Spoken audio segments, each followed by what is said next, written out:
இன்றைக்கி நம்ம பார்க்க போகிறது டேஸ்டியான ஹெல்த்தியான அவல் உப்புமா தான். நான் இதுக்கு மாப்பிள்ளை சம்பா அவல் எடுத்திருக்கேன். முதல்ல கடாயை அடுப்பில் வச்சுட்டு நல்லா சூடு பண்ணிக்கோங்க. 3-4 ஸ்பூன் தேங்காய் எண்ணெய் போட்டு கடுகு உளுந்த பருப்பு போட்டு தாளித்து கருவேப்பிலை வெங்காயம் நல்லா சின்ன சின்னதாக வெட்டிக்கோங்க. நான் ஒரு பெரிய வெங்காயம் யூஸ் பண்ணிக்கிறேன். வெங்காயம் நீங்கள் எவ்வளோ போட்டாலும் அது நல்லாயிருக்கும். அதுக்கப்புறம் 3 பச்சை மிளகா, ஒரு வரமிளகா போட்டு அதுக்கப்புறம் நான் இதுக்கு மாப்பிள்ளை சம்பா அவல் எடுத்ததுனால 1 மணி நேரத்துக்கு முன்னாடியே ஊற வச்சு வடிகட்டி வச்சுருந்தேன்.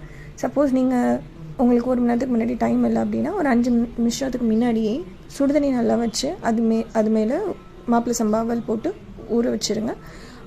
ஊற வச்சதை வடிகட்டி நம்ம அந்த அவலை எடுத்து இதில் போட்டுட்டு நல்லா மிக்ஸ் பண்ணிக்கோங்க.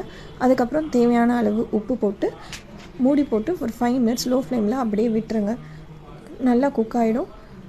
அதுக்கப்புறம் நம்ம அது மேலே பெருங்காயத்தூள் போடுறதுனா போட்டுக்கோங்க.